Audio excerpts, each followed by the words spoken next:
to whisper in your ear and tell you that I'm here and take you to the dance and maybe find romance. But you can't, so it's Mobtown life. I want to see the friends I miss, or give my mom a kiss, or get my hair cut right, or just sleep through the night. But you can't, so it's Mobtown life. Mobtown life, we'll drink with you forever. Mobtown life, in dark and stormy weather. Mobtown life, what else is there to do?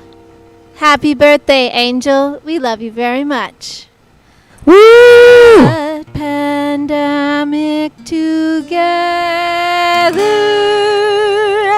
So put on your Wednesday best. At least the top, I guess, will take you to the moon.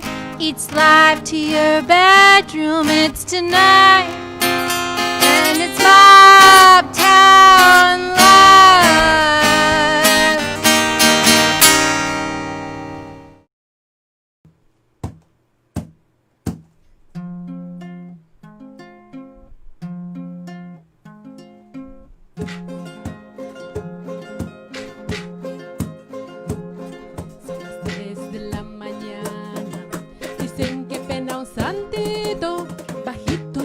Que dice, camínale despacito, ay mamá, camínale despacito. Mi sueño me dice no vayas, mis piernas me dicen tantito. Y cuando yo me doy cuenta, y caramba, me muevo poco a poquito, ay mamá, me muevo poco a poquito. Serás tu zapata, el que escucha.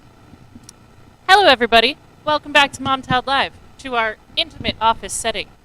Very intimate and very office-like because office-esque? Office-ish? This is literally all the setup from our office that we just moved out into the middle of the ballroom. Not that you can tell.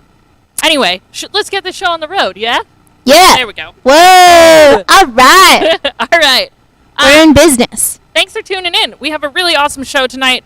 We have Franca here. She's running for city council. We have Dreambaby playing some music. We've got Allison from the Globe Collection at MICA. And then JD is going to talk about his new game. It's going to be awesome. And to introduce ourselves, I'm Abby. I'm Sarah. And we run this show. Before we dive into talking to Franca, why don't you tell them what we have going on next week, Abby? Yeah, so next week we have a super, super exciting show. We have current city council president and in all likelihood Baltimore's next mayor, Brandon Scott, coming on to talk to us and answer your questions. So if you want to, if you have a question from Brandon Scott and you want to put it in the pool, please drop it in the chat and we're going to take note of all of them and hopefully have a really compelling interview. We also have Zeb Bangash coming on. She is an internationally renowned Pakistani singer who just moved to Baltimore. She's amazing and a total sweetheart, and she's recording an exclusive set for us. So next week is do not miss. Yeah, don't miss it. All right. Well, first up, we have Franca. Off to a great start. So Franca's a Baltimore City school teacher. She's also 3-term elected Baltimore Teachers Union building representative, a digital equity advocate. She, I believe, founded Somos, which is one of Baltimore's most active student-led education rights groups in the city. They're all over the place and do a lot of amazing stuff. So she's a powerhouse. She's running for city council in the 12th district. And Franca, do we have you here? Hey! Can you hear us, Franca? I can see you, but I cannot hear you yet. Oh, I can totally hear you. Franca also went to school with us. Yeah, and she also has a really incredible band. Oh yeah, called Conjunto Bruja. They play really beautiful music. What else can we say about Franca? She's running in the Green Party, which there has not been a non-Democratic Party affiliated city council representative in a very, very long time. So it's exciting to see someone come in who's not from the establishment and hopefully really shake things up. And that's we're excited to hear about it. Hey, Franca, how you doing? Hi.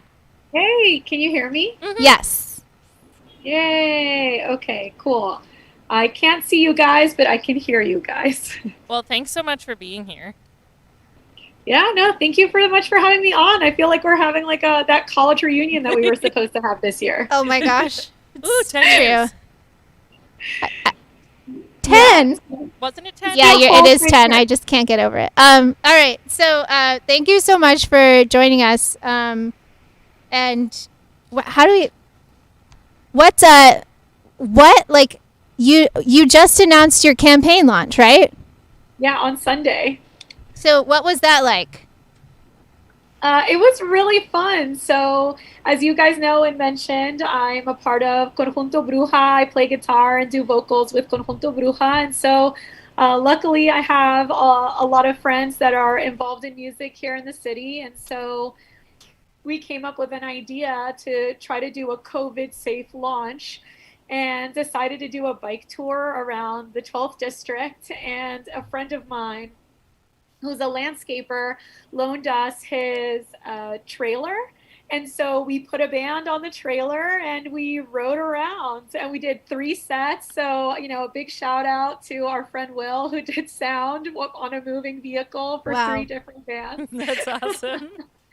And really nailed it, and no feedback, and so it was great, and people were so receptive. I think we're all so hungry for music and the arts, because if you're either stuck at home or you're between home and work, and that's it, and like once a month you brace yourself and go to the supermarket, and so I think people were really excited to see politics being done a little bit differently, and really, really happy to enjoy the music and the energy and get to talk to us about the campaign. So it was a blast. We had at least 80 folks come down and either bike or be a part of the cart caravan. If not more, that's where we sort of lost count. So that's so cool, Franca. Yeah, it was really great. Can you tell us like who you are and what your deal is? I mean, we know, but the audience. Yeah. So I'm originally from Peru. I immigrated here as a baby, and when I came here, I came to a factory town called Paterson, New Jersey. It's like a miniature Baltimore. And when we were living there, my dad was really concerned. He was just getting started with his construction work, which, for those of you who have been involved in construction, the beginning is really rough. It's really hard financially. You make a lot of mistakes. Those mistakes cost a lot of money to you, not your clients. And so we were living in Paterson, and he's trying to get this sort of construction deal off the ground, and was just hearing about what the schools were like, and they had a really bad reputation, and there was some issues with drug-related violence in our neighborhood. And so he really wanted to move us somewhere else where he felt like I would be safe. And so we worked really hard, and we moved to somewhere else. It was really just a few miles away, but it was an extraordinary difference. The schools were super well funded. They had everything we needed. It was easy to just run around and play around outside. And that had a lot of costs. I really barely saw my dad growing up. He would work day shifts and night shifts in construction. And we had a lot of financial struggles trying to make sure we could pay the bills, keep the lights on, avoid being evicted. And so, that I think really showed me that there's something really wrong with our country, where depending on which zip code you're living in, like, severely determines the quality of life you're able to have and the quality of schooling. And that for those of us that try to live in a place that is safer and offers the things that we really all deserve, you like have to kill yourself doing it or never see your kids. And I don't think, that's how we should live. And that's really been something that's guided me through a lot of the work that I've been involved in. And, starting with us being at Goucher and some of the organizing I was doing there through Casa de Maryland. And I don't know if you guys remember when I built a wall across the, Van Meter. Across Van awesome. Meter. Yeah, I pretended to be an ICE agent and ask people citizenship questions to like help them understand the need for DACA.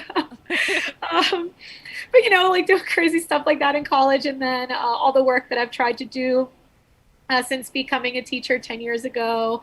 I've tried to start a union when I was in a charter school. Since coming into Baltimore City Schools, I've been really involved in the Baltimore Teachers Union. I've been elected to 3 terms to serve as a Baltimore Teachers Union building representative.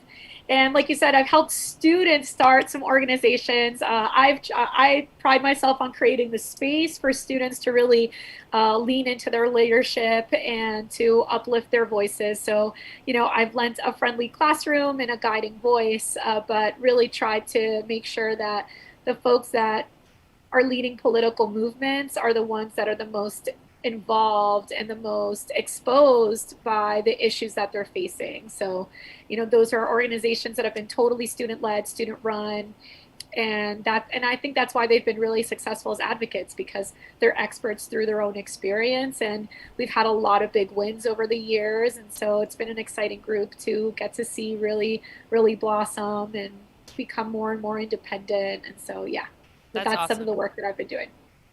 That's really cool. Wow. So why City Council? Why the 12th District? Why the Green Party? Yeah. So I never thought really that I was going to be running for political office. But last fall, I started being approached by friends and folks who know me and know my organizing work.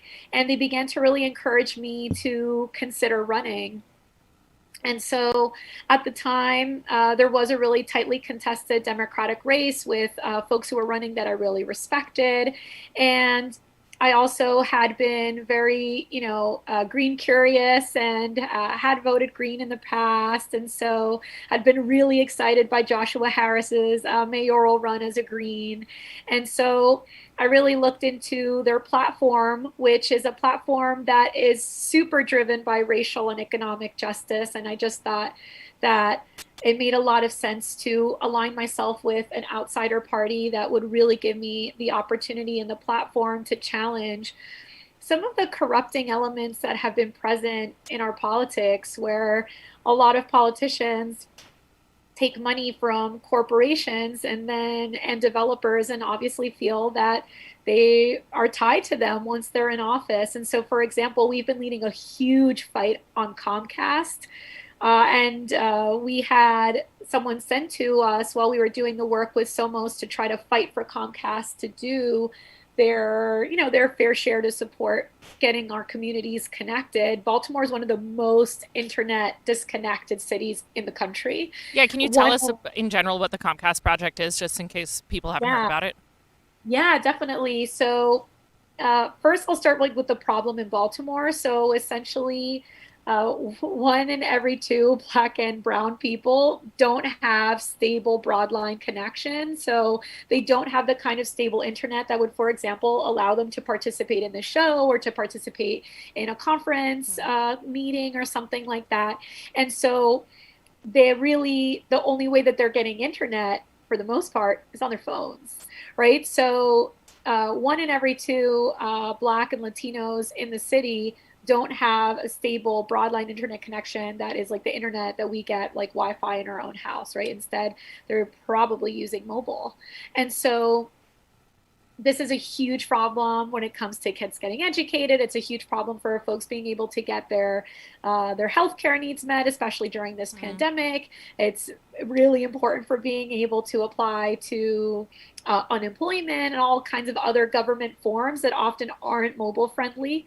And so we first were fighting with city council and city hall, asking them to do like their part and to make sure that we would try to close the digital divide for students and increase their internet access and access to devices. So this spring we won $3 million from City Hall after making some really intense testimonies and having a lot of work over online with the help of the Baltimore Teachers Union, a lot of social media posts and things like that. Won those $3 million. The school district gave every single device that was in their school away, tried to find money in their super under-resourced budget to buy devices, to get internet hotspots for kids.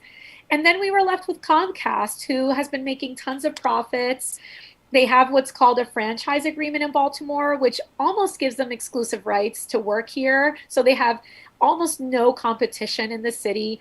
So they're making a ton of money off our city. And while everyone else is struggling trying to get through this crisis, they're just making money off of it. And so we felt like it was really important for Comcast to do their part.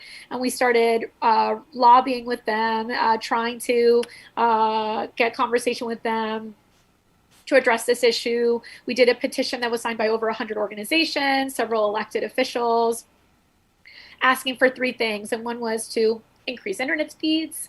The other one was to open up residential hotspots, not just public hotspots, which means that kids, for example, were having to do their work in like the parking lot of a McDonald's. That's not a safe place to be in the middle of a pandemic, and definitely not where you want to be when there's 100 degrees outside. Mm-hmm. And also they have this program called Internet Essentials, which is for low-income families.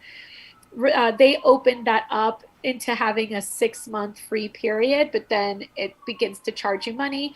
And we've really been saying, this needs to be free for the entire duration of this pandemic.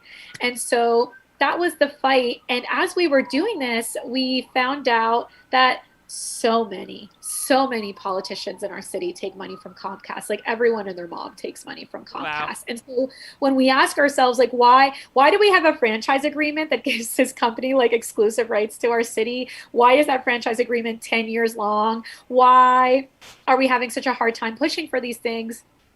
We really have to look at, Comcast has bought itself a lot of power in the city. And so have, for example, I don't know, have any of you guys ever performed at one of the Atlas restaurants? I don't know if you were part of that. No, but we know all about the Atlas restaurants. Yeah.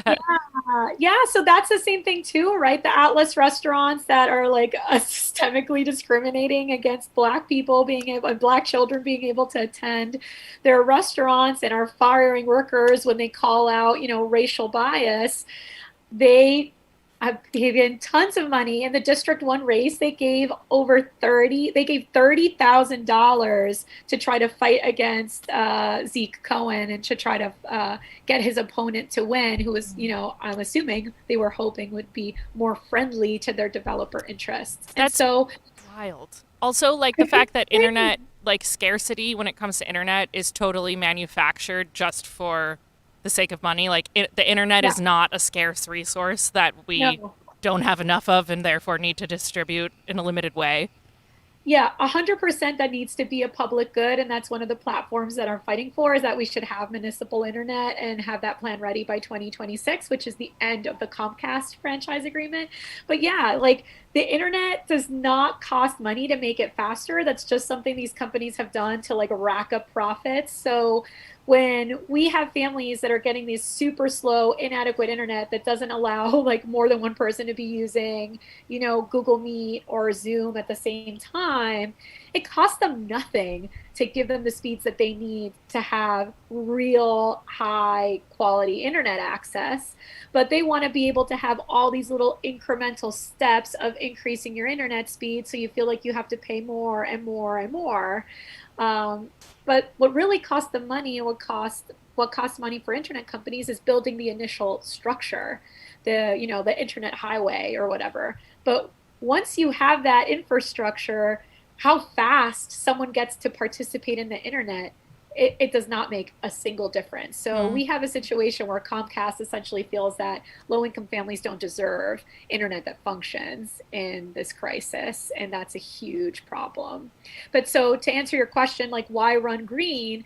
The Green Party is really focused on having people run campaigns, people-powered campaigns, and not taking money from corporate PACs. And that was something that was really important to me, because I think that's just something that is corroding our democratic process, is allowing these folks to be able to buy in and to buy politicians. And I really wanted to be a part of a party that is, deliberately avoiding these corrupt actions. And when you talk about municipal broadband, what does that look like? Like, what does that look like for our city? What does that look like for your students? Yeah, well, the really cool thing is that there's organizations that are making this happen right now. So, for example, there is this organization called Project Waves, and they've been working with the school district trying to do a really incredible idea, which was to take the internet from our empty schools, that really potent signal, angle the signal out into the community, and then set up satellites to kind of bounce the signal along so that the reach would get further and further and further. And you could have these little community hubs of internet from that main source and then just continue to relay it out. That's brilliant. Yes, it's so smart. And so it's amazing. And so the internet is super fast. It's way faster than Internet Essentials. It is being, everything is being implemented by the workers of NPower, which is a workforce that trains folks from Baltimore around technology. So it's Baltimore workers.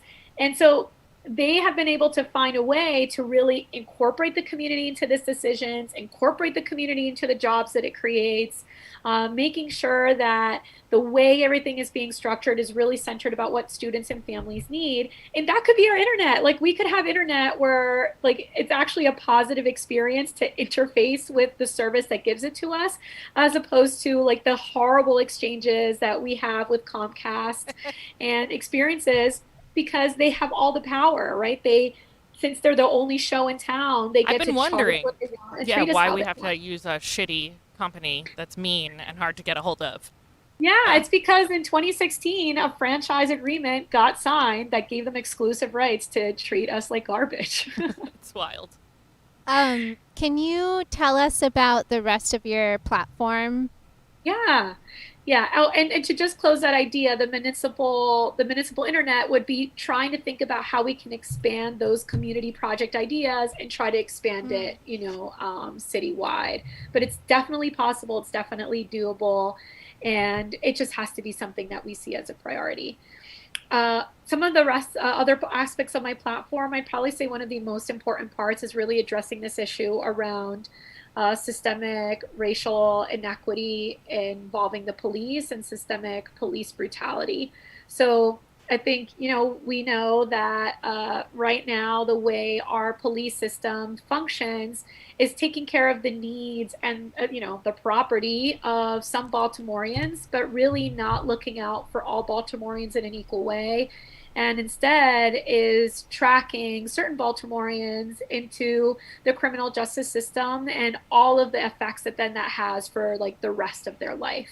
And so one of the things that I think is really important is that we need to completely transform what we think of when we think of public safety. So I think we need to really reorient our public safety budget to addressing the root causes of crime that are affecting our city, as opposed to the band-aids that we've been putting on that have also like disproportionately been harming Black and Latino people here in Baltimore. And so one of those things that we can do is to say, hey, we have a lot of incidents between police and folks that are experiencing homelessness. What are we going to do to, invest in housing security? What are we going to do to ensure that we have quality recreation opportunities for youth, and also a well-funded school system so that our students have the opportunities and the the chances to grow that they deserve. Maybe it's time to come back to the table and think about having a $15 living wage, right? This is something that the incumbent, who I'll be facing in November, voted against. We could have a $15 minimum wage right now, and we don't have that because this individual didn't support it. There was almost a veto-proof majority on the council at the time.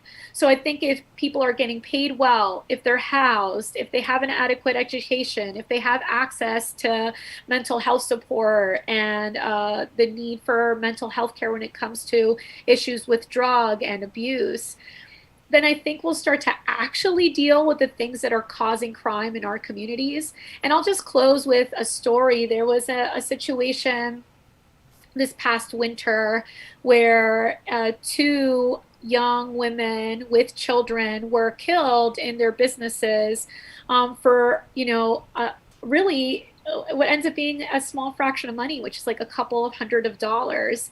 And I think when we're living in a city, in a situation where people are, causing that level of harm and violence over a few $100s, is because the situation in our city is extremely desperate and making people tremendously vulnerable.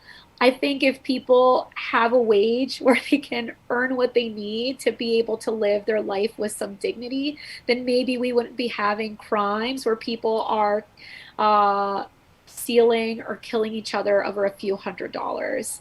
And so that's really my vision for how we need to be looking at public safety and really trying to challenge this idea that the way that we're going to, reduce crime or have a higher homicide clearance rate is by having spy planes and militarized police.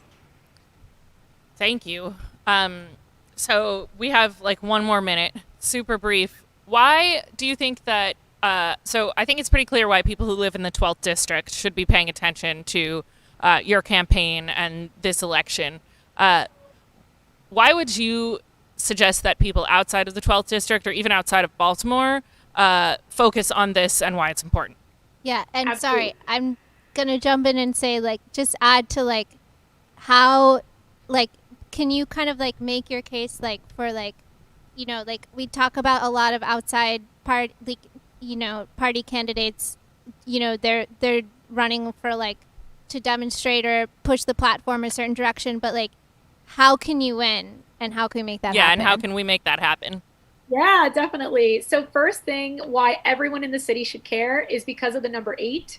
The number 8 is what means that something has left the council and it can be voted on and approved by the mayor.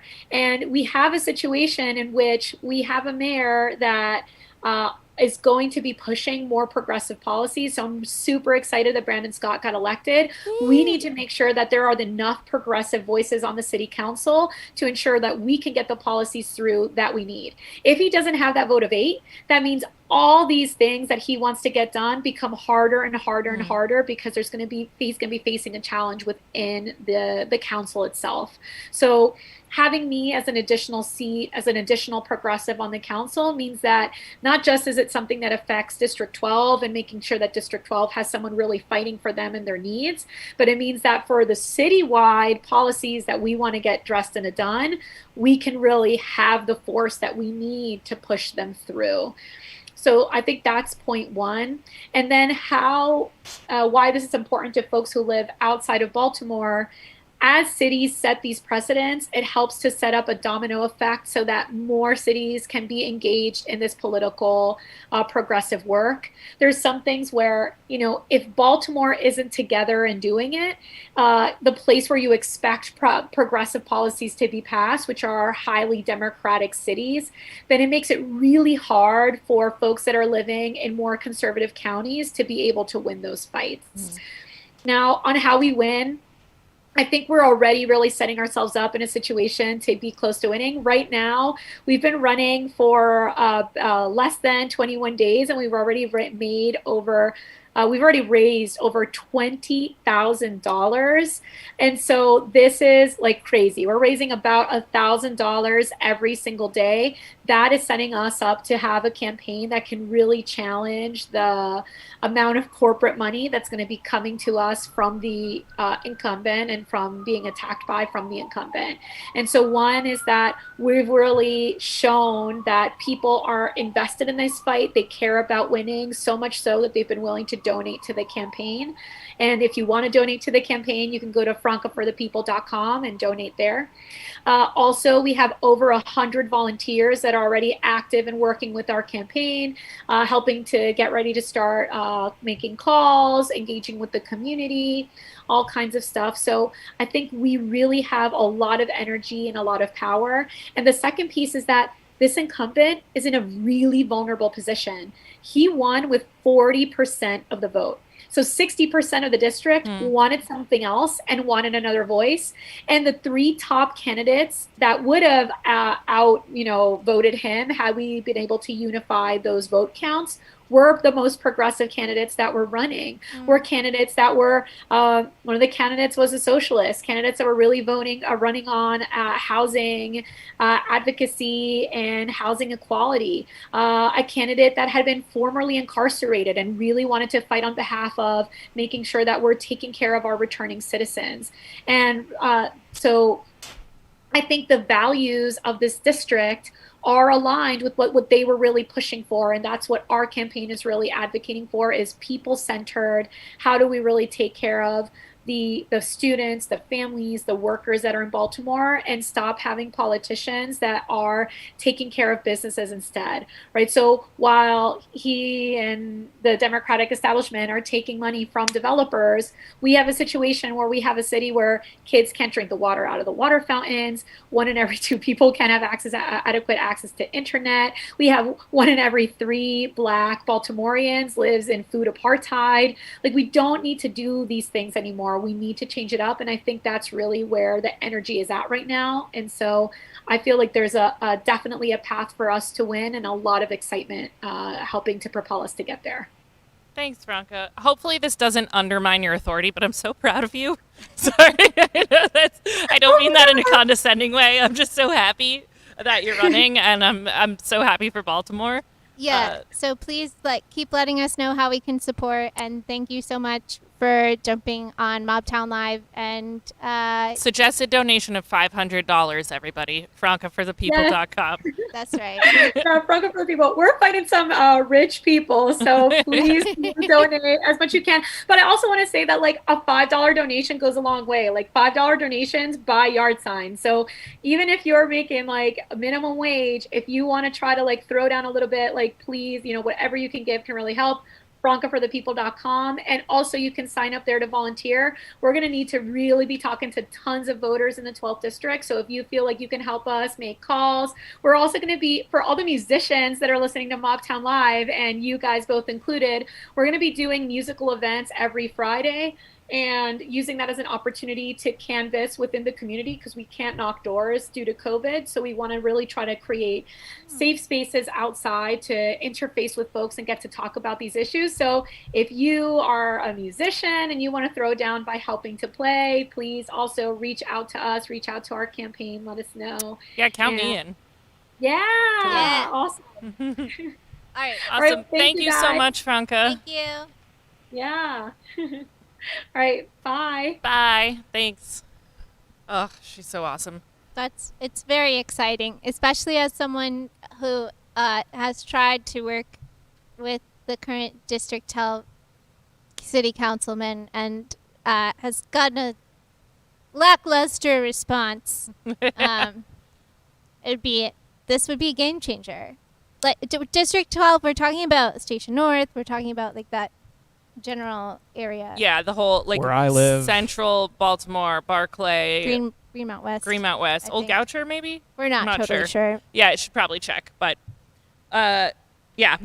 So, but next up, we have Allison Fisher from the Globe Collection and Press at MICA, and Allison is a huge badass. She does all of our posters and graphics and things here at the ballroom. So if you've ever been a fan of our New Year's Eve posters or any of the signs that are up during that event or whatever, it's Allison doing it. And there's a really rich and cool history behind the letterpress and all the graphics that you see there. So Allison's going to tell us all about that. Allison, are you there? I am here. Hi, thanks for coming on. Thanks for having me. This is super exciting. I've been presenting for the last This is my third presentation in 36 hours, so I apologize in advance if I'm a little crazy. That's what this show's for. It's going to be a roller coaster. Allison, I was wondering why all my Zoom settings were different, and then I realized because I've been there with you on all those presentations. Awesome. Well, we're going to, for the sake of not interrupting you with the Zoom back and forth, we'll be here, but we're going to let you go for it.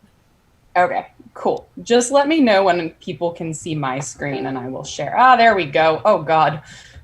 There's my face. All right, I'm going to share my screen because I'm going to do this because looking at posters is way more cool than looking at my face. Okay, so for those of you out there who have no idea what Letterpress is, let's do a quick history of that. So my name's Allison Fisher. I run the Globe collection and press at MICA, and I'm going to talk about what Globe is, but I'm going to give it a little bit of context first.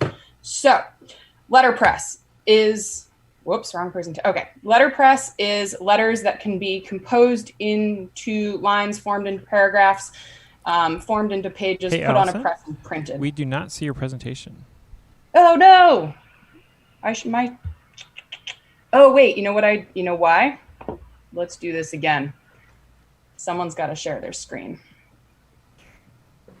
How about now? Yes. Boom. Sorry about that, everybody. All right, so Globe.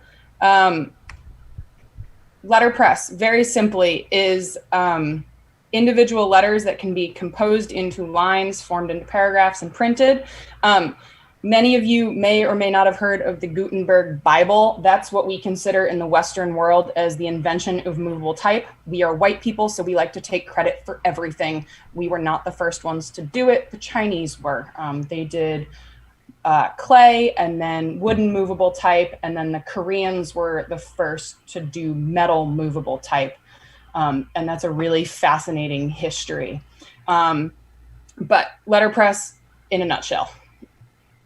So cool piece of Baltimore. Okay, so if you've ever seen oh God, sorry, I'm losing my mind here. If you've ever seen a job case at a flea market, these were intended for little pieces, individual pieces of type. This was the typesetting keyboard from 1450 until these kind of phased out in the 1950s and 60s. So if you've ever seen them holding tchotchkes at a flea market, they were originally meant for printers. Cool piece of Baltimore history. The linotype machine, so anything set in metal type, from 1450 to 1886 was likely individual letters composed by mostly men.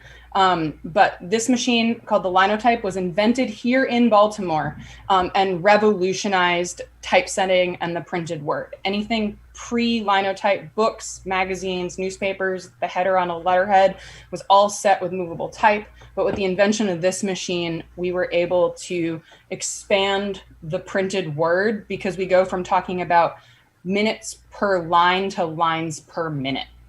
But the thing I'm really excited about and what we're going to talk about today is Globe and wood type. Metal type is great, but it is heavy. Having carried a lot of type cases out of basements, I can confirm that for you. So wood type is invented later than metal type, 1827.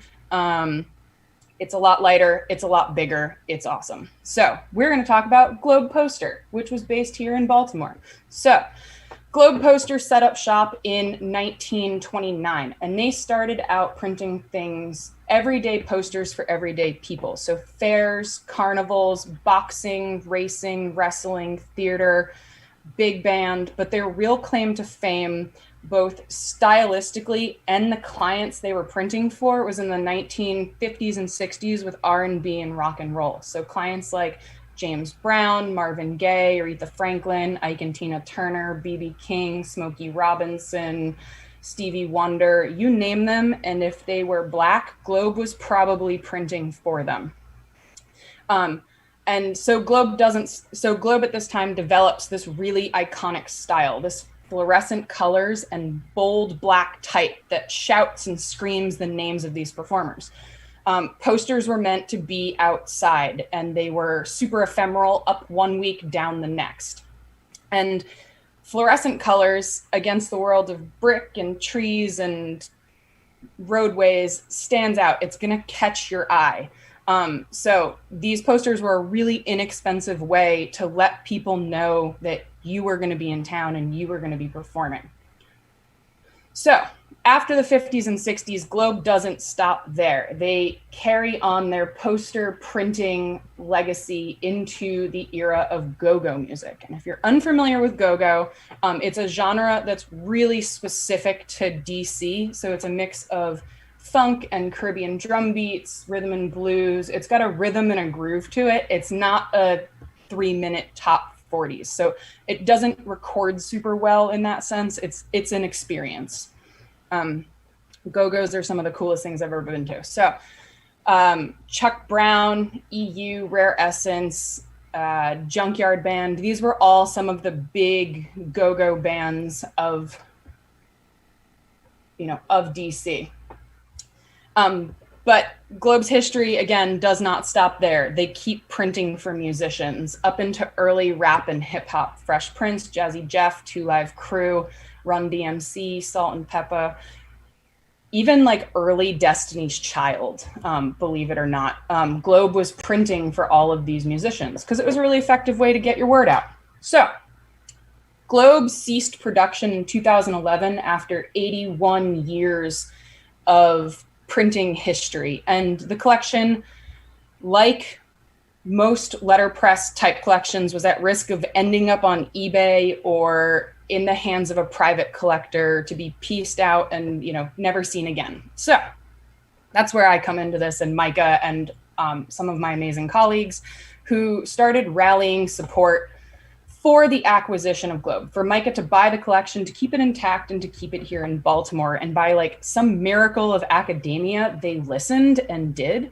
So in 2011, MICA acquired 16 box trucks, and like not the cute little U-Hauls you move your apartment with, like the ones that are almost semis. And so what MICA got was not just a bunch of old posters, but the wood type, all of these beautiful letters from supermodel skinny to the ones that ate the supermodels, the hand-carved visual language that gave Globe its distinct stylings, really awesome stuff like these cars. And where'd my clicker go? These are the cars printed. The Happy Family plates, these come from carnivals, and these are awesome because they're things that Globe printed from the very, very beginning in 1929 up until Globe closed in 2011. This is the Happy Family printed. This is, we call her first wife. This is second wife. Dad's got a hat because he's balding. She's way less wholesome. What else we got here? And then, so we've acquired the type, the printing blocks, cool image cuts, and then the faces of the performers that Globe was printing for. We don't have a lot of the 1950s posters, but what we do have are these face printing plates. So this is my box of Marvin Gaye. This copper one is actually like 8 by 10. It's a big hunkin' piece of block, and it's awesome. Trying to explain to the TSA why you have Marvin Gaye's head in your bag is its own experience. So here's that copper Marvin printed. And then other cool blocks like this Stevie Wonder with this beautiful hand-carved Stevie Wonder block that Globe was making.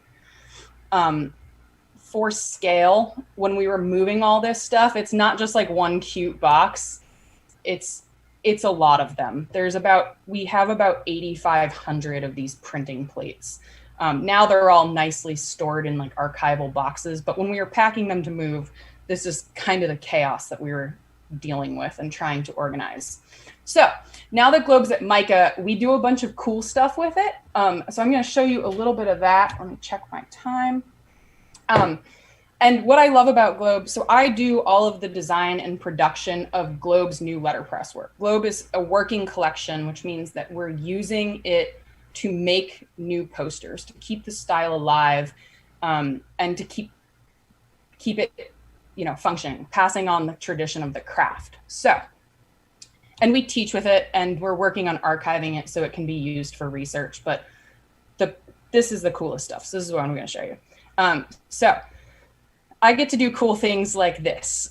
This is on the left is an original James Brown poster from the collection, and on the right is my 2014 Hello Kitty version of that James Brown poster for Hello Kitty's 40th anniversary. Fun fact, she doesn't have birthdays, she has anniversaries. And then here's Hello Kitty again, and those great cars repurposed into Hello Kitty going to LA, because you can't make a poster for LA without thinking of traffic. This was the last poster we did that was half printed at Globe. The color part was printed at Globe, and because we had taken the other part of the print shop apart already, the black part was printed at MICA. So this was for the Smithsonian Folklife Festival. And then here's one that's here in town, the Flag House Museum, using those old cool carnival blocks to celebrate the end of the War of 1812. The Happy Family, that's that Happy Family block that I showed earlier. And then Happy Family as a Hawaiian shirt clad Orioles baseball extravaganza. I love voting and democracy. So part of my job has become printing vote posters. So you may or may not seen these speckled up around town. I'm gearing up to do it again. And this chaos is not possible without interns. Man, my interns are the best because they put up with all of my crazy ideas. And they print things. So that's screen printing. That's how we put the color on the posters. And then this is Letterpress. So this is the printing press, one of the printing presses in my shop, in my MICA shop, that gorgeous wood type in the bed. And then the posters roll across the top of it. It's kind of a whole behemoth of an operation. This is my print shop where I spend my day. I usually sit at this table over here, party it up, my printing press. Fun details of the shops, the blocks in the shop and their labels like Kitty Wonderland and Funland and Bean Soup. My wall of wrenches, that's a super fan favorite. This big guy on the top left is who I'm gonna clock invaders with because that thing weighs easily 5 or 6 pounds. That's a bad image. My wall of posters that make my day a little brighter. I know where we're going with this. And then maybe some of you came to dance camp 2 years ago at Artscape. All of those posters were printed in my shop by my adorable interns who are hardworking humans, and I love them so much. So we printed all these posters in collaboration with Guardian Baltimore and Mobtown to bring Globe and all of that color back to the streets where it had originally started. You know, people buy posters now as commemorative things, but they're meant to be out in the world yelling at people. I get to print Pride posters. We like a good rainbow roll in our shop. That's a rainbow roll is this, self-explanatory on this. Sometimes we work with visiting artists and we get to paint old buildings before MICA tears them down. We printed all these posters, and then this is Pose. He's a street artist from Chicago who painted on top of it. I'm almost done. How am I doing on time, team? All right. Great. Couple more. Cars Beach. If you don't know what Cars Beach, get up on your Maryland history. Cars Beach is a really significant place because it was one of, I think, 2 Black beaches during segregation that welcomed an exclusively African-American audience. And Cars Beach was really important because it was a stop on the Chitlin circuit. So acts like James Brown, Marvin Gaye, even later, like Frank Zappa, all played there. And there's a bunch of them. But I love this poster because it's got this phenomenal globe lettering, and it's still super bright, even though it's like 60 years old. More old things. Some guy walked into my shop one day and was like, "How much is this worth?" And I was like, "I don't know. I don't value posters, but if you want to donate it, I'll give you a tax write-off." And he was like, "Okay." So I ended up with this beautiful piece of printed actually Maryland frat history.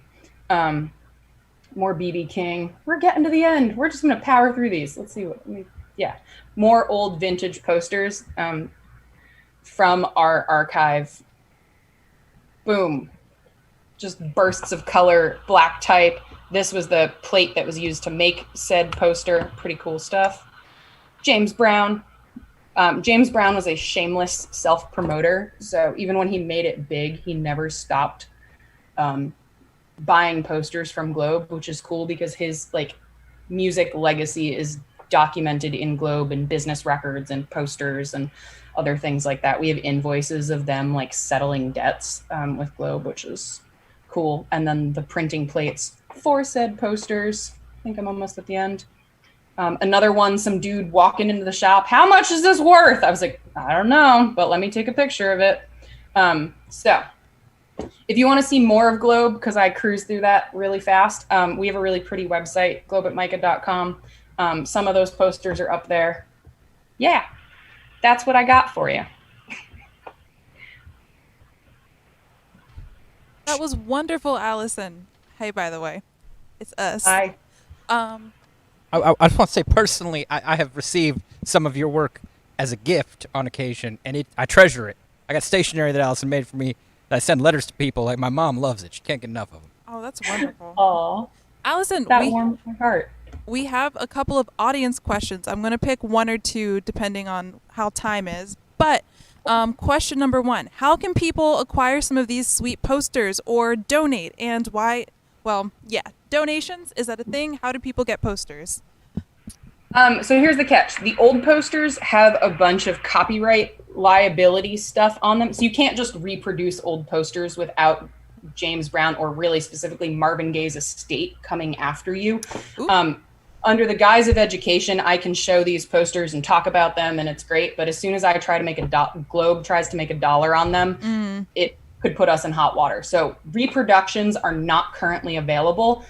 Some of anything that is newer that we've made at Globe, no, not anything. Most of the things we've made, like the dance camp posters, that stuff I can sell you. Cool. We have an online store that you can get through our website, or the MICA store on Mount Royal Avenue. You can we stock stuff there as well.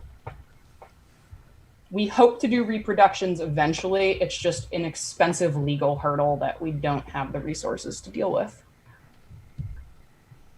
So yeah, there's that. Oh, okay, cool. I guess we have time for another question once I unlock my phone. I love this old shit. You know what I mean? Anything that's like metal and ink and if like you can participate in an activity and you come off kind of grungy, that's what I like. That thing I was babbling about before is I'm actually running a Letterpress conference right now, and Allison is a part of it. So I'd never heard of a Letterpress before 2 weeks ago, and now I've seen hundreds of them. And it's Cool. Well, You've been down the deep rabbit hole of nerdery at this point. one viewer asks Allison, how do you convert to digital? Are the inks flat or matte, or do they have texture? I feel like I've seen both textured and not on Mobtown prints, says the viewer. So the Mobtown prints are, just to clarify, the Mobtown prints are a little different than this stuff. So the Mobtown prints are my own design side hustle. The Globe stuff's a little bit different. This stuff we print from the wood type, and I can scan it and do a bunch of weird digital stuff to make it look cool on screen. But all of that texturing is not Photoshop filters. That's from the real deal wood type that's been scanned and printed. The Mobtown stuff's a little different because that's using letterpress stuff from my personal collection. MICA would get mad at me if I tried to make money on this stuff. So I work for Globe during the day, and then I have a design practice of my own as well. Cool. Stunning. Thanks. Wonderful. Well, Allison, thank you very much. It's such a Thanks. pleasure to have you on the show. She's a big supporter of the show and helps us with design, and is a general Baltimore treasure and quite a Absolutely. firebrand, if I may say so. I Thanks for loved your having me. presentation, Allison. Thank you. Thank you. Have a Bye. good evening, everybody. Hannah, how are you? I'm great. I'm finishing up this watered down ginger ale. We keep it wholesome here in the Mobtown Ballroom fake office. Are we ready for the next act? Let's do it. All right, next up, we have an artist called Dreambaby. They are Jake, whom I'm a personal fan of. Do we have Dreambaby? Are we ready?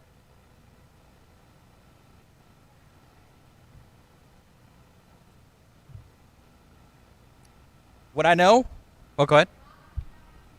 Walking down the stairs. Oh, they are what I know is emerging. that Dreambaby, well, Jake is, they are an actor, very talented human being, and they did a stunning performance of Timon of Athens in that raunchy little theater next to what used to be Banff in Station North with like folding chair. It definitely is not coronavirus safe. This is a long time ago. That's amazing. And I'm so happy to have Jake on the show. Dreambaby's work focuses on the intersection of the other and the otherworldly, especially as it relates to intersections of queerness and the occult. Dreambaby's distinctive aesthetic has combined ritual and poetry with electronic composition, clanging cabaret piano playing, and classical-style vocals to create dramatic catharsis for audiences across Baltimore, D.C., Spain, and beyond. Welcome, Dreambaby. Hey. Queerness and the occult. Yes.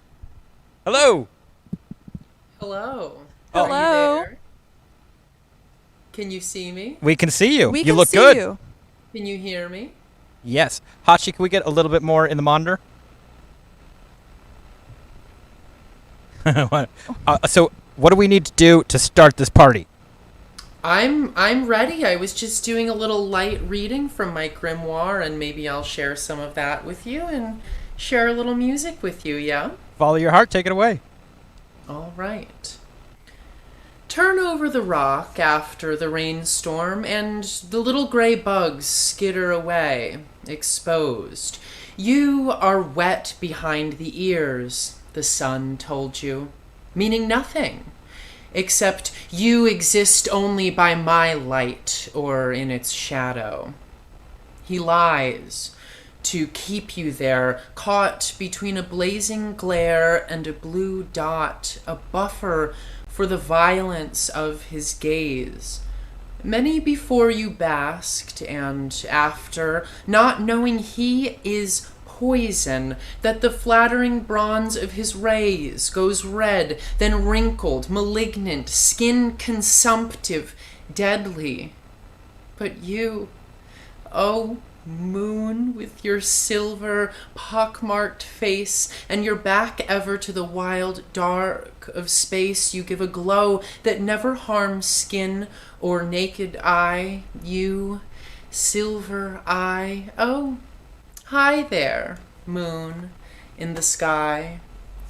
Teach me to be immune to his gaze. I've seen the fire watcher's daughter, watching fires burn from smoke to black. There's nothing she won't burn, from styrofoam to urns, to someone else's ashes in a stack. You can scorch the metal, you can even melt the glass. You can pass the time here, fire lives into the past, an all-consuming flame that refines and new begins. It'll take your family heirlooms, but it'll take your darkest sins. It's that good old bedtime story, will give you nightmares till you die. And the ones that love to tell you hide the mischief in our eyes, condemn their sons to Hades and Gehenna's full of guys alive and well. But there ain't no hell for a fire watcher's daughter. No, there ain't no hell watcher's daughter.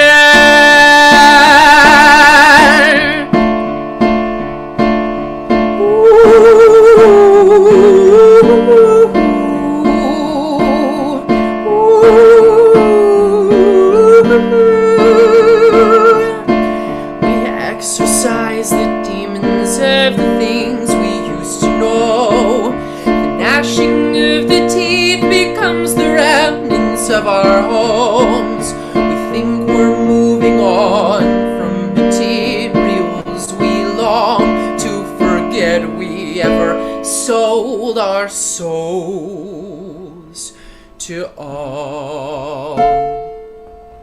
There's a chilling absolution that we're given at our birth, a powerful delusion and a plague upon the earth. But nothing scares me more than the stranger at my door, who I've failed to give shelter, time, and worth. Ooh, it's that good old bedtime story will give you nightmares till you die. And the ones that love to tell you hide the mischief in our eyes, condemn their sons to Haiti and Gehenna's full of guys alive and well. But there ain't no hell for a fire watcher's daughter.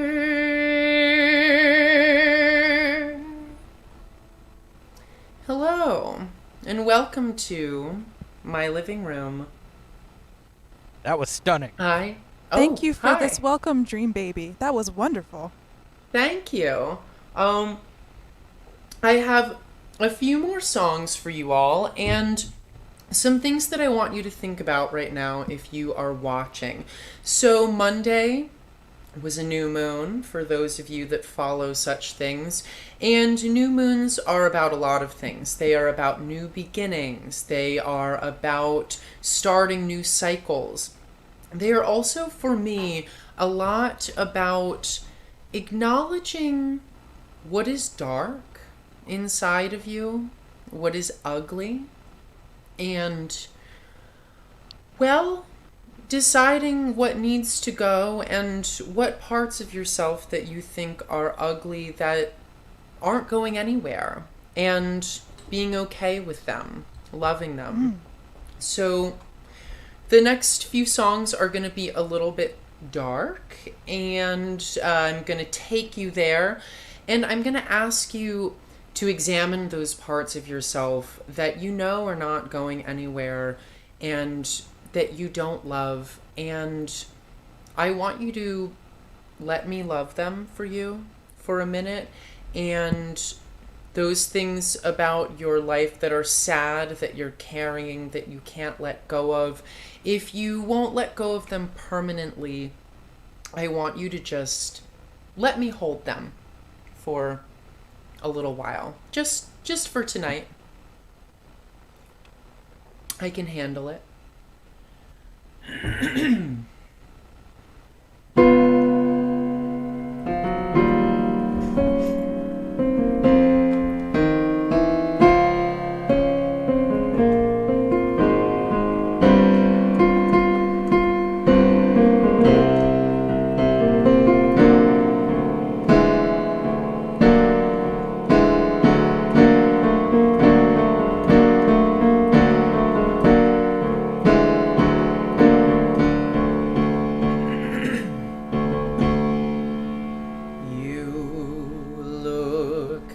Different every time you come from the foam-crested brine. It's your skin shining softly in the moon. Light, partly fish, partly porpoise, partly baby sperm whale, Am I yours or you mine to play with? Joking her pattern when we're drunk.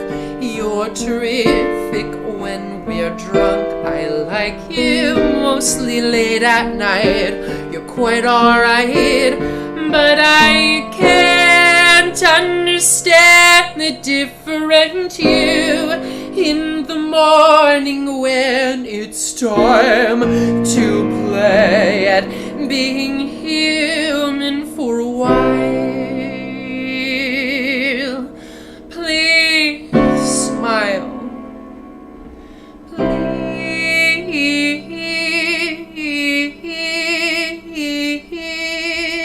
smile.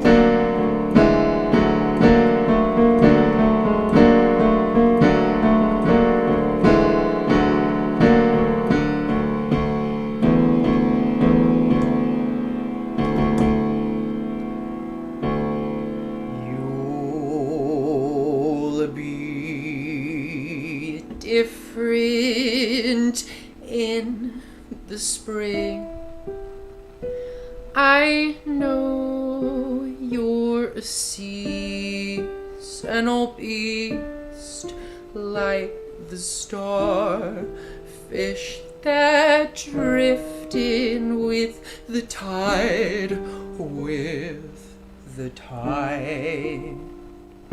So until your blood runs to meet the next full moon, your madness fits in nicely with my own, with my own.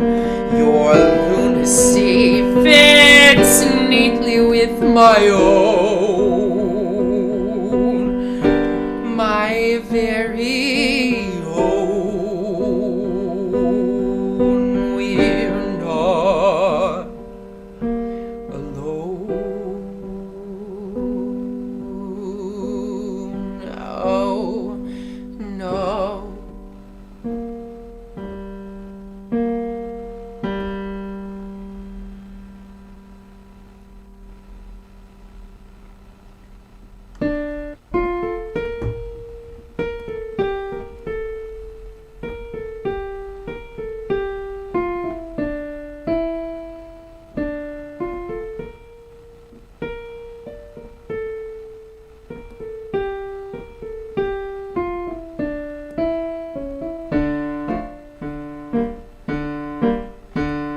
Give me diamonds, give me death, lavender and baby's breath. Shut your mouth and close your fist. Paint me with a palette black and blue. Darling, I belong with you. Drink me like I'm poisoned too. Lock me up for 14 years. Eat the key and see if I still scream. Emerald hands steal my light. I can't quit, try as I might. One bird fell, one bird flew. Bury me in embers made of you. In the sleepless, soundless night, hunt me where the owl takes flight. Bring me 16 skins to brew. I will make a hero out of you. Emerald hands steal my light. I can't quit, try as I might. One bird fell, one bird flew. Bury me in embers made of you.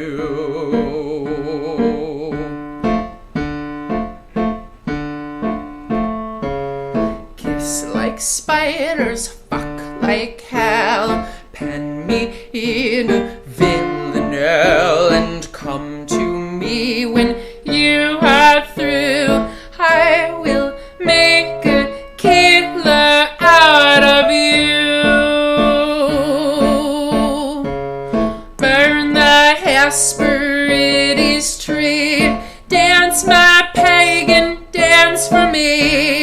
Give yourself up to the night. Scorn the angels, shine the light, and come to me when you are through.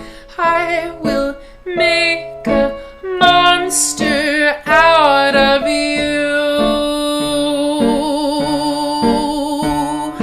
Emerald hands steal my light. I can't quit, try as I might. One bird fell, one bird flew. Bury me in embers made of you. I stuffed your toenails in a doll.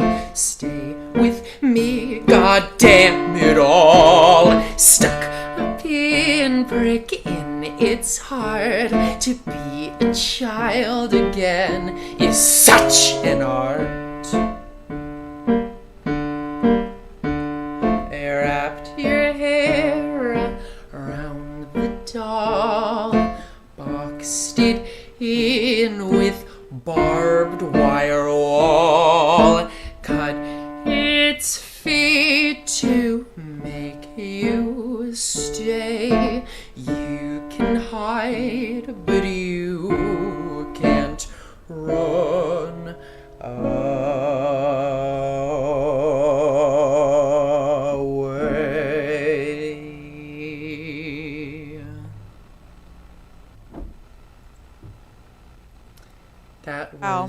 That was lovely. Thank you. That was called The Witch's Lover. That's my own song. I have one more song. The first song was Brandi Carlile's what's it called? Stranger at My Door. The second one was Robert Wyatt's C song. Don't worry, I really don't think the algorithms are going to recognize the song patterns. I think we're safe this time. We're cleared. And then The Witch's Lover, the last song, was my song. That was so lovely. Song. Oh, sorry. What's that? Oh no, just that was really lovely. Thank you. This last song is in Spanish. So if you don't speak Spanish, I would suggest considering learning, because we do have a growing and crucial Spanish-speaking population in the U.S. and the more people that speak Spanish and take an interest in it, the more we can the more inclusive we can be to that population. Also, if you don't speak Spanish, this song is called La Bruja, the witch. So on the one hand, I know this is going to be really difficult, but on the one hand, at times you're going to have to imagine that I am a witch. And at other times, you'll have to imagine that I am a person who has been abducted by a witch. So, let's go. Yeah, it makes a little more sense if you can understand the words, but I hope. Or if you just know Jake in real life.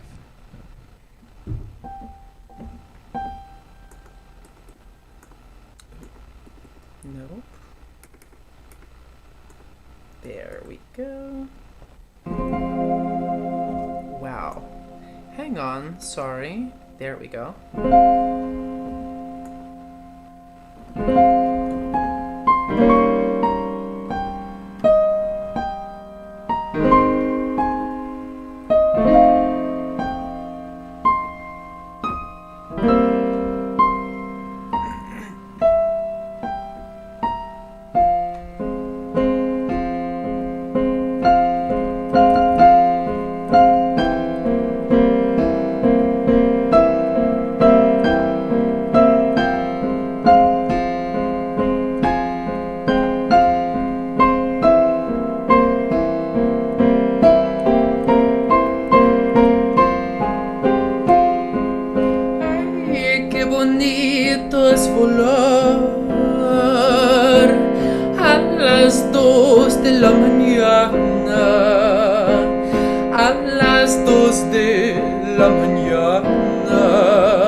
Subir y dejarse caer.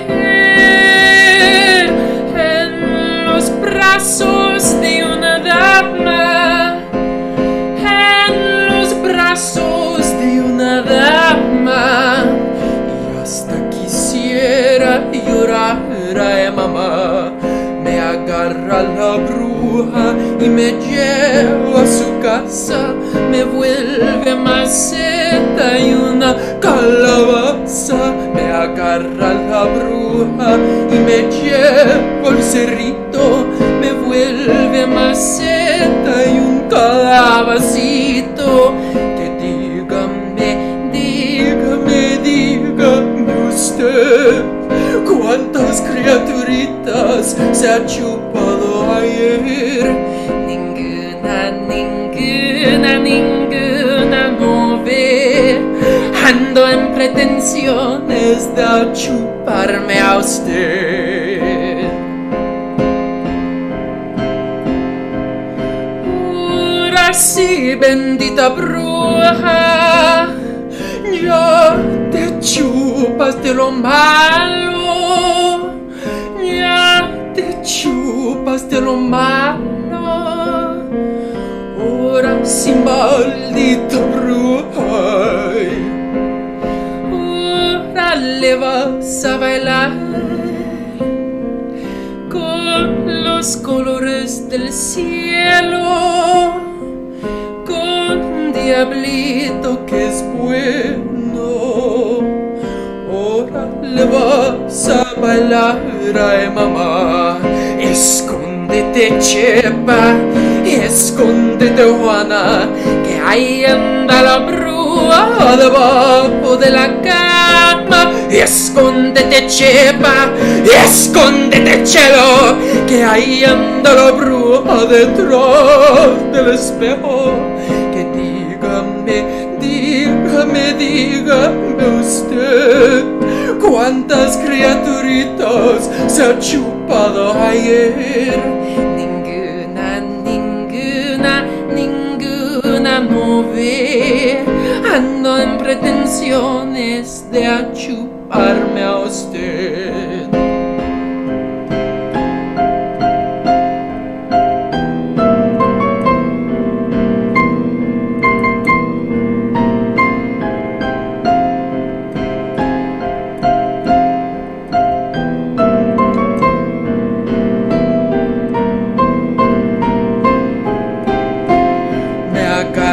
La bruja y me lleva a su casa, me vuelve maceta y una calabaza, me agarra la bruja y me lleva al cerrito, me vuelve maceta y un calabacito. Que dígame usted, ¿cuántas criaturitas se ha chupado ayer? Ninguna no ve. Ando en pretensiones de chuparme a usted.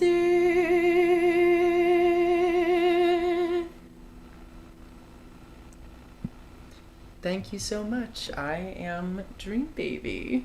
It's been a pleasure to play for you. That was wonderful, Dreambaby.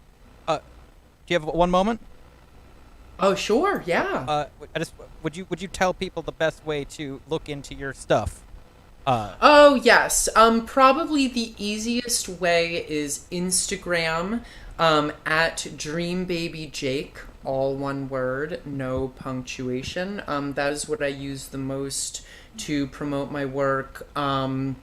Let's see, I have a website, Jake B Arts, B-E-E, like the bug, all one word, jakebarts.com, and, there's one more. Oh, yeah, if people would like to book me for a tarot reading, they can email me at tarotbydreambaby@gmail.com, all one word. That is also the email I use for booking for other things. So yeah, that's my info.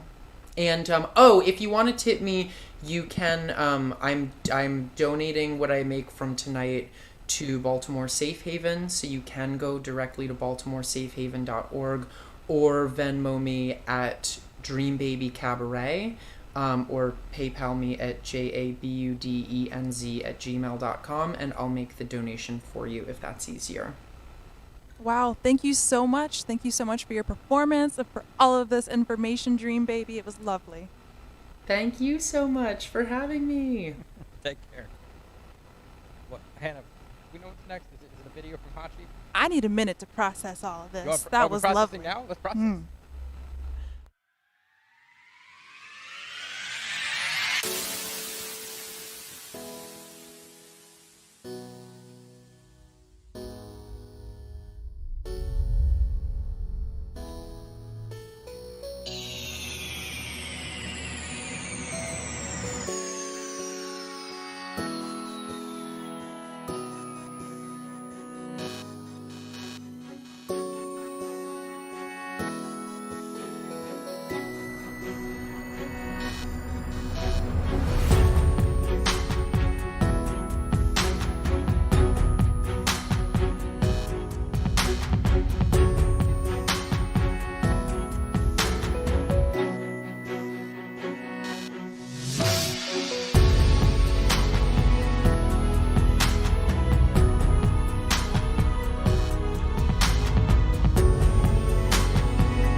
Thank you, Teapot Making Company, that we have entered a sponsorship deal with.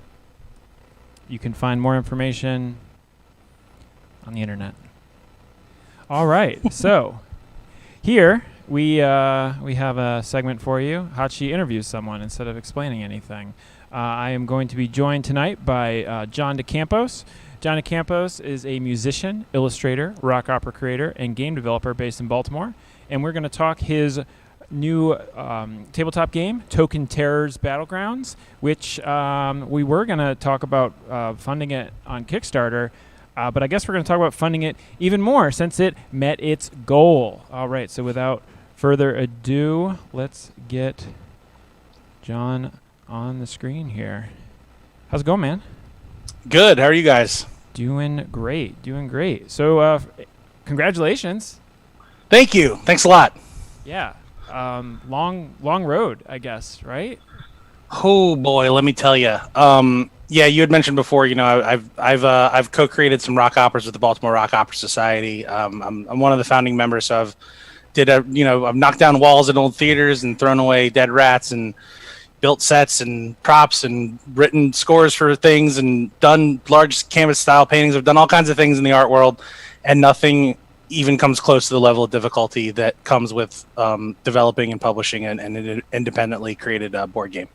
So did you leave all that aforementioned stuff behind because it was too easy? You wanted to move on to a little bit harder of a challenge? I did kind of actually leave Bros behind, which is kind of too bad. I'm still in the artistic council with them, but I did send them an email like 2 months ago being like, hey guys, I'm going to be working on this Kickstarter thing for the next 8 to 12 weeks. if you want me to resign because I'm going to be doing that, that's totally cool. If you're cool with it, then I'll see you when I'm done. And yeah, they're cool with it. So I'll be back in there when this kind of calms down a little bit. But and yeah, COVID obviously kind of helped as well. I was really able to focus up on doing the last couple things for the campaign because all my music festivals got canceled, all my shows got canceled. So yeah, your one of your bands was going to play Artscape this past weekend, right? Yep, Cowabunga was going to play Artscape. I also organized a summer annual video game music festival called BitGen Gamer Fest that got canceled months ago. We do it at Autobar. It actually would have been this Saturday. And my band Haze Mage is a stoner metal group. We organize a 420 stoner metal doom festival every year. That got canceled too. So but what that allowed me to do is have an insane amount of runway to do additional art and promotion and audience building for this Kickstarter campaign, which ultimately it paid off because we funded in the first 20 hours. That's amazing. I wasn't sure if you made it in under the 24-hour deadline. That's incredible. That's a great. Thank you. A great accomplishment. But yeah, let's talk a little bit more about that game. As I think we can see some of the art behind your head there in the virtual background. Now, did you draw that art? Yeah, I did all of the illustration for the game. I have two co-designers, Lucas Gerace and Philip Doclo, as well as a lot, just a tremendous amount of help from the local Baltimore gaming scene, playtesters, especially No Land Beyond. Yep. They hosted us for playtesting events for like 6 months. In two locations, really right? Yeah, local. At least. So it's been a bit of a thing, but yeah, I did. Yeah, you're looking at the clashing continent of Terra behind me. So there's two warlords on my left and right who are commanding their minions. See if you can kind of see them a little bit easier if I do this. Nice. See, there's like a war going on. Yeah. Well, we've got had a lot of fun. We've got a clip to play. Do we need anything to set it up, or is it going to explain to the people how everything works? This is like the most easily absorbed 1 minute chunk of information that I shouldn't have to explain anything. Roll it.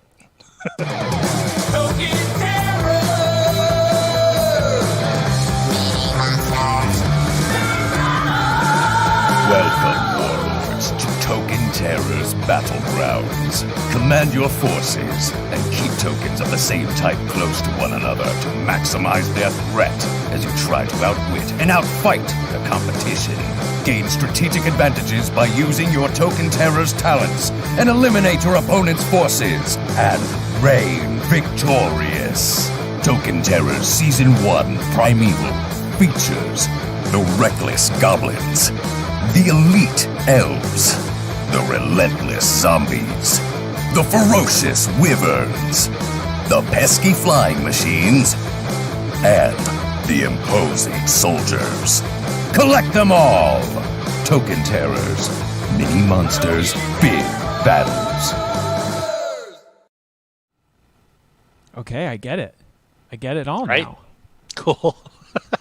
Was that That's great news. Was that some voiceover by Rex in there? That is Rex Anderson, the one and only. It's hard to tell now because he's gotten so good. You have to listen for like longer than 5 seconds now to really figure out if it's him or not because he's got so much of a range now. Oh yeah. We I gave him a couple notes. I was like, make it vaguely English and gravelly, and he was like, okay. Nice. So I wanted to get into this before we talk about the game. Like, what inspired you? What type of games did you play growing up? Did you have access to any of the like more obscure games, or were you like a Candyland man? No, I actually wasn't really into board games as a kid. I was more of a video game guy. Your Mega Mans and your Castlevanias and whatnot, Legends of Zeldas. But I became a Magic player like 10 years ago. I was kind of couch surfing through a bit of a rough patch, and my buddies I was crashing with were just playing it every night. So I got annoyed watching them have fun, and I started to play, and I got really into it. And then, D&D had also been kind of happening years previous to that, and playing some other more like hobby-centric games that are a little bit, more like adult contemporary type board games that were coming out around that time. And yeah, Magic ultimately is what kind of led me to create this game also, because I just wanted to have little mini monsters on the table for your 1/1 blocker creatures. And then this whole thing happened. Interesting. So that's more for Magic than for D&D, but even though it fits kind of both realms, you could use the miniatures for both. Cool. Yeah. Your normal gaming miniature usually runs between like $2 and $4 a piece. You can get 6 of ours for $10 on the campaign. And yeah, if you want to populate a village in D&D with a bunch of zombies, it's way less expensive to use our guys. They're dice-like in shape. You can grab them by the handful, toss them in a bag, take them with you, and not break the bank in the process. And yeah, if you're a Magic player and you have a tribal token deck, boom, hit us up. We got 6 creatures that you can populate the battlefield with. Heck yeah. So now that you're funded, what's going on next? You're working on some stretch goals, right? Yeah. So yeah, this is the one thing, me and the team have kind of spent like the last year navigating the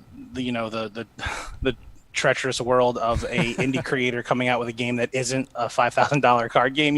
We set sort of a high goal for our first project, and we made a project that has 36 miniatures inside of it, which is apparently not the best way to go when you're a first-time funder. Okay. So we're kind of in this mode of discovery right now, because this is the part of the crowdsourcing phase that a lot of first-time creators and even seasoned creators don't talk a lot about. Like, you've hit your funding goal, which is great. Obviously, you want to sell more. And what do you do during that part? So there's just all kinds of digital marketing stuff that needs to be looked at. You can hire people for things, and we're just kind of like poking around and kind of figuring out what our strategy is to try and grow the campaign to the point where we can unlock all the stretch goals. Oh, a little bit of mystery left there, I guess. I got to keep checking back. I know I refreshed it a couple times last night throughout the night just to see the progress. Yeah, thanks, man. It's exciting. Thank you. I guess I just wanted to touch on, you mentioned a little bit about, a lot of your gigs getting canceled, kind of helped to push you over the finish line in some respects. How do you expect that to impact you coming up? Do you have like a pipeline, a timeline for the backers to get the product, or is it a little bit hazy right now with regards to the current situations? No, it shouldn't be a problem. I mean, by and large, our Chinese manufacturers have been pretty transparent about what their situation is. We did hit a little delay with some prototypes like 4 or 5 months back when COVID was still like kind of fresh there and they were just getting over it. The crowdsourcing scene has kind of seen a weird shift. A lot of people were kind of scared off, thinking that, people's financial limitations might make crowdsourcing a game difficult. But then you see stuff getting funded at, over $1 million during the COVID outbreak, during quarantine. Oh, yeah. There's been a couple campaigns. There was a solo game called Ratcatcher that was done by this guy in Australia, which shipping from Australia to the U.S. is expensive. And most of his backers were in the U.S., and the dude did over $70K. Damn. And that's a solo adventure game. That's one player. And it's a beautiful, gorgeous game. And he's a great creator also. He deserves every penny. But that'll just give you an idea. He launched during the COVID shutdowns while it was really starting to kick off. And he funded and ended his campaign while it was still happening. And it basically went unaffected. I think the whole situation, as it were, kind of thinned the playing field a little bit. Honestly, a lot of big project creators were just like, we better take a step back. We don't want to launch while all of this stuff is going on. And for those of us who have launched, we've kind of gotten a little bit more traffic because it's thinned out a little bit. Interesting. Whereas us in the live stream market, we're having to claw, punch, and beat our way just for anyone's attention. So it's interesting, I guess, how, some things have exploded and some have thinned out a little bit. Well, I mean, think about the psychology of it, right? Is even though people know, like practically, that the game they're buying on Kickstarter isn't going to hit their doorstep for 6 to 8 months, they're envisioning that they have it in their hands when they pay for it. It's purchase therapy. They're like, man, I wish I had a bitchin' 1v1 semi-abstract battle game to play with my spouse right now. I'm going to buy Token Terrors and it'll be here tomorrow. No, it'll be here in 8 months. But still, it's in their head that this is a thing they should have. Right on, man.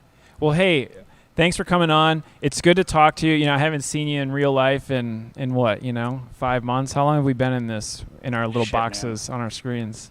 5, I don't know. I've been in now? Token Terrors world. You see this around me? This is my life right now. I mean, I have a daughter. I have a family. I got other responsibilities. But really, I've been like, my headspace has been in this background, you see.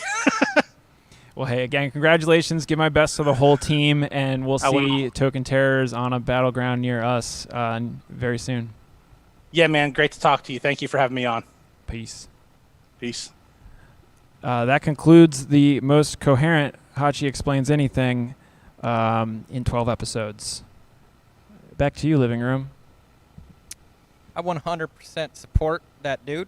The conversation that you and he had together was inscrutable to me. It was like a Pentecostal, speaking in tongues, slain in the spirit type situation. Mm-hmm. What do we got coming up, Hannah? What do you feel? It's been quite an evening here on Mobtown Live. A few reminders for next week. We will be asking some questions. Y'all, if you want, will be asking some questions of the current city council president, future Baltimore City mayoral candidate hopeful, Brandon Scott. Yeah, that's going to be great. Ask some questions if you have them.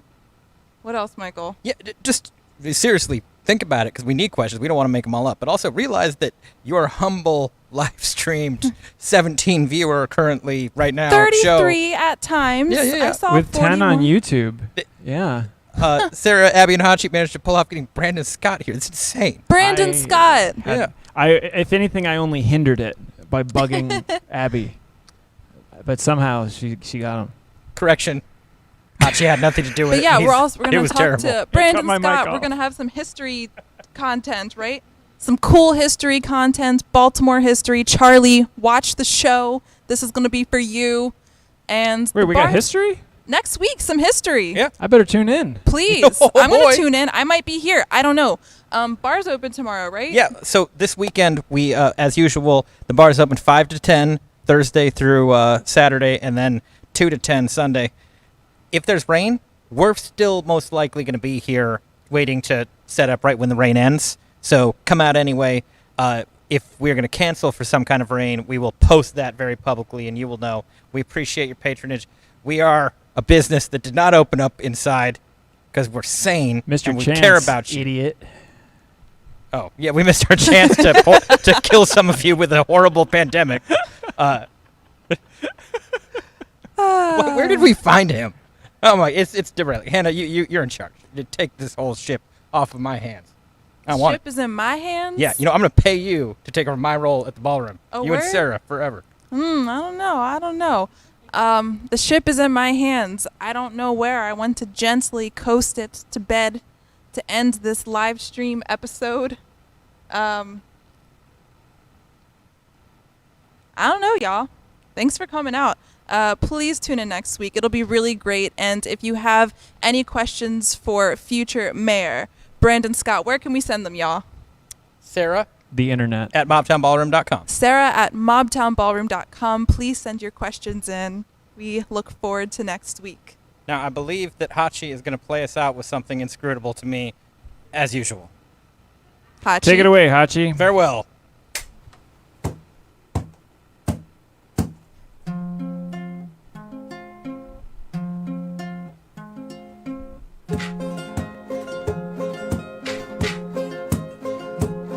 Son las 3 de la mañana. Dicen que pena un santito. Bajito oigo que dice: camínale despacito, ay mamá, camínale despacito. Mi sueño me dice no vayas, mis piernas me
If I could dance on water, if I could dance on water, I'd dance a jig for you.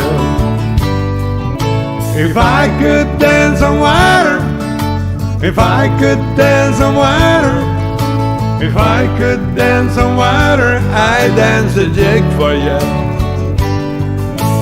Jack and Jill went up the hill to get a drink. What a scene! Jack fell down, broke his crown, Jill came after.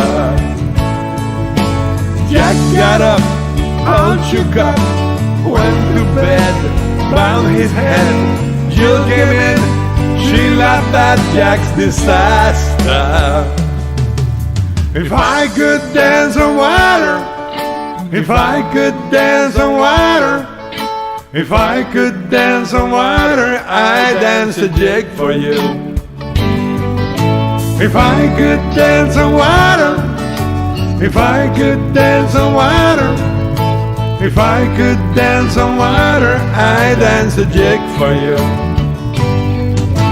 The great king had a plan, quite an army, many men, up the hill, down the hill they came after. When they were up, they were up. When they were down, they were down. And when they were halfway up, they were not up nor down, down, down.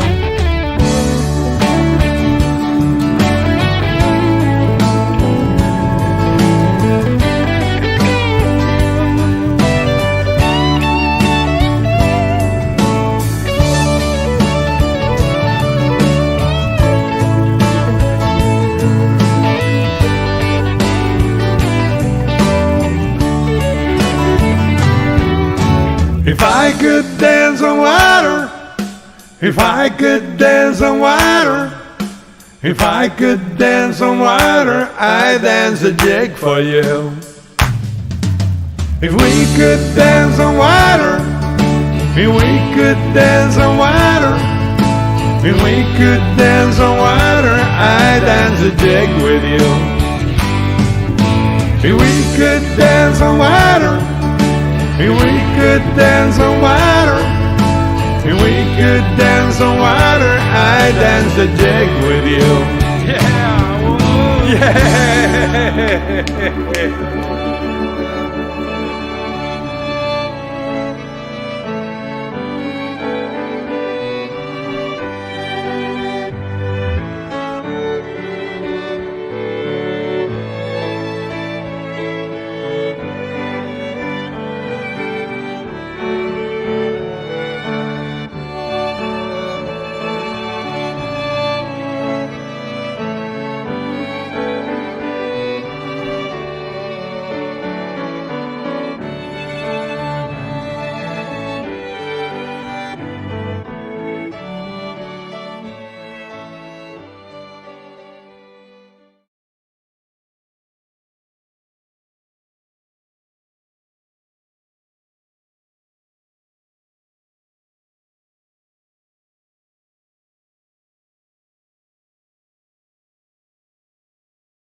Cat's in the way, cat's in the way.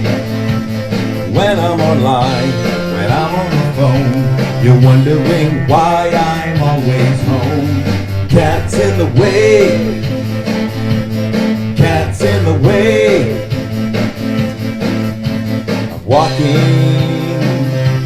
around the house. What can I say?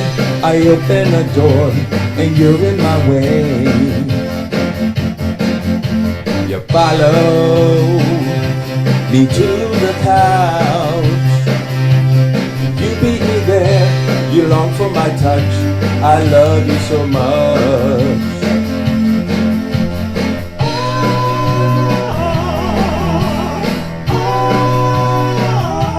You're what I deserve, you are my last nerve. You're such a good friend.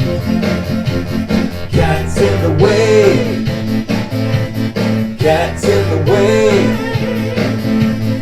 When I'm online, when I'm on the phone, you're wondering why I'm always home. Cats in the way, cats in the way. Everything's fine when I'm all alone. You're wondering why I'm always home. Cats in the way, cats in the way, cats in the way.